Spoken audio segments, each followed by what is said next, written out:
இன்றைக்கி சேலமில் இருக்கிற மங்களன் மங்களுக்கு வந்திருக்கோம். ஒரு மங்களகரமான பொருள்லேருந்தே ஆரம்பிக்கலாம். விளக்கு டிசைன் தான் பார்க்க போகிறோம். எவ்வளோ அழகழகான டிசைன் இருக்குது பாருங்கள்.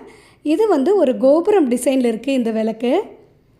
இது ஸ்வஸ்திக் போட்டிருக்கு இந்த விளக்கு. இதுலேயே சின்னதும் இருக்குது, இந்த கவருக்குள்ளே இருக்குது பாருங்கள்.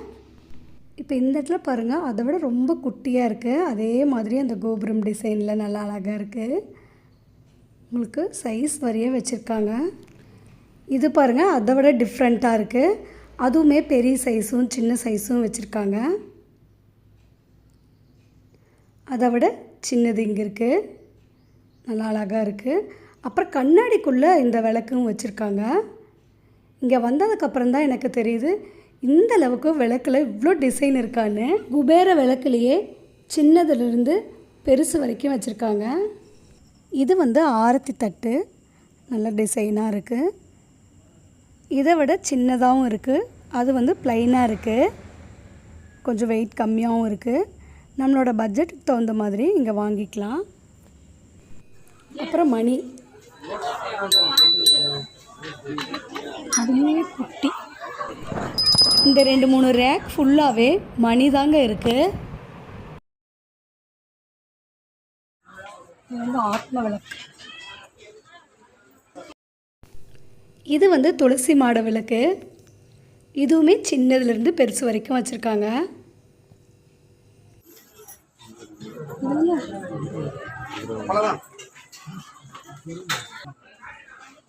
ஆன்டிக்லேயே விளக்கு உங்களுக்கு தாமரையில் இருக்குது, ஸ்வஸ்திக்கில் இருக்குது. பித்தளையிலேயே அழகாக ஒரு பெட்டி மாதிரி இருக்குது, சின்னதாக. அப்புறம் வாஸ்துப்படி வீட்டில் நிறைய பேர் இப்போ ஆமை வச்சுருக்காங்க, அதுவும் இருக்குது. யானை, அப்புறம் பாவை விளக்கு, குதிரை, ஒட்டகம், பித்தளையிலேயே மணை, அடுக்கு தீபம் எல்லாம் நிறையா இருக்குங்க. இப்போ ஷோகேஸில் கூட இப்போ அழகழகாக இந்த மாதிரி பொருள் வைக்கிறாங்க. இது பெருமாளுக்கு உகந்த சிம்பிள், சங்கு சக்கரம், நாமம் இதெல்லாம் அப்படியே செட்டாகவே இருக்குது. இங்கே அப்படியே வேறு என்னென்ன பொருள் அழகழகாக வச்சுருக்காங்கன்னு பார்க்கலாம். பித்தாளையிலேயே மாட்டு வண்டி, ஜீப்பு, ராஜா குதிரையில் வர்ற மாதிரி இருக்குது.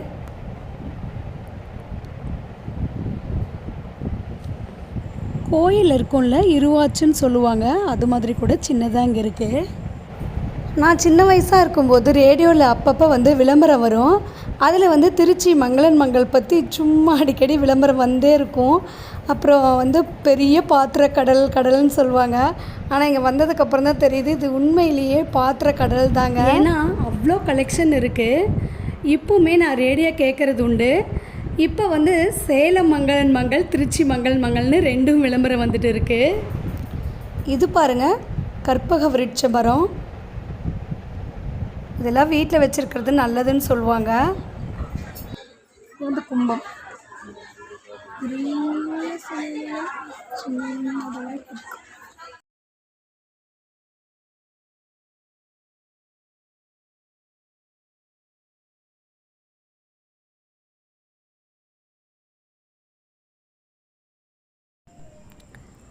ராதாகிருஷ்ணர், குழந்தை கிருஷ்ணர், நந்தி தேவர், அன்னபூரணி தாயார், பாலாம்பிகா, இப்படி நிறைய சொல்லிக்கிட்டே போகலாம். அவ்வளோ இருக்குது.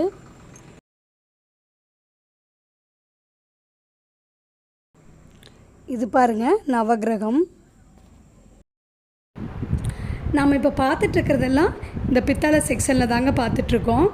நான் சின்ன வயசில் இந்த மங்களன் மங்களோட விளம்பரம் ரேடியோவில் கேட்டேன்னு சொன்னேன்ல, எனக்கு அப்போ இருந்தே திருச்சி மங்களன் மங்களுக்கு போகணுன்னு ஆசைப்பட்டேன். எனக்கு அது அப்போ நிறைவேறல, இப்போ நிறைவேறிடுச்சு.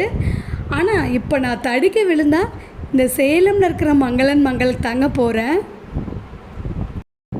ஒவ்வொருத்தருக்கும் ஒவ்வொரு ஆசை இருக்கும்ல, அது மாதிரி எனக்கு போர் அடித்தாவோ இல்லை ஏதாவது பொருள் வாங்கணுன்னா இந்த மங்களன் மங்களுக்கு தான் போவேன். அப்பா, இதெல்லாம் பார்க்கும்போது ஏதோ ஒரு கோவிலுக்கு வந்த மாதிரி இருக்குது. அவ்வளோ வெரைட்டி சாமியே வச்சுருக்காங்க. எல்லா கடவுளையும் எங்கேயே பார்த்தாச்சு, கோயிலுக்கு எதுக்கு போகணுன்னு தோணுது. இப்போ மற்ற கடைக்கெல்லாம் போனோம்னா ஒன்று டிசைன் பிடிக்காது, இல்லைன்னா சைஸ் பிடிக்காது. ஆனால் இங்கே வந்தோம்னா நம்ம எதிர்பார்த்த கலெக்ஷன்ஸ் வந்து இங்கே நிறைய வச்சுருக்காங்க. சும்மா இந்த கடையை சுற்றி பார்க்கலான்னு வந்தால் கூட ஏதாவது ஒன்று வாங்கிட்டு தாங்க போவோம். அந்த அளவுக்கு இங்கே நிறைய வெரைட்டி வச்சுருக்காங்க. நான் என் தங்கச்சி வீட்டுக்கு இங்கே வரும்போதெல்லாம் சேலத்தில் இந்த மங்களன் மங்களுக்கு வராமல் போக மாட்டேன். என் தங்கச்சி சொல்லுவாள், இந்த மங்களன் மங்களில் என்ன தான் வச்சுருக்கியோ அப்படின்னு. அதுக்கு நான் சொல்லுவேன், உங்கள் ஊருக்கு வந்திருக்கோம், வீட்லேயே இருக்கிறதுக்கு போர் அடிக்குது, சும்மா இப்படி கடைக்கு போயிட்டு வந்தால் கொஞ்சம் மனசு ரிலாக்ஸாக இருக்குமே அப்படின்னு. அப்புறம் என்ன, எங்களுக்கும் போர் அடிக்குது, நாங்களும் வரோன்னு சொல்லிவிட்டு அவங்க ஃபேமிலியோடு கிளம்பி வந்துடுவாங்க.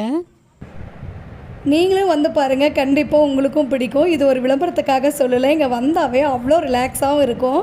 நம்ம என் மனசில் எவ்வளோ தான் கஷ்டம் இருந்ததுன்னா இந்த மாதிரி கடைங்களுக்கு வந்தோம்னா அவ்வளோ ஹாப்பி ஆயிரும்.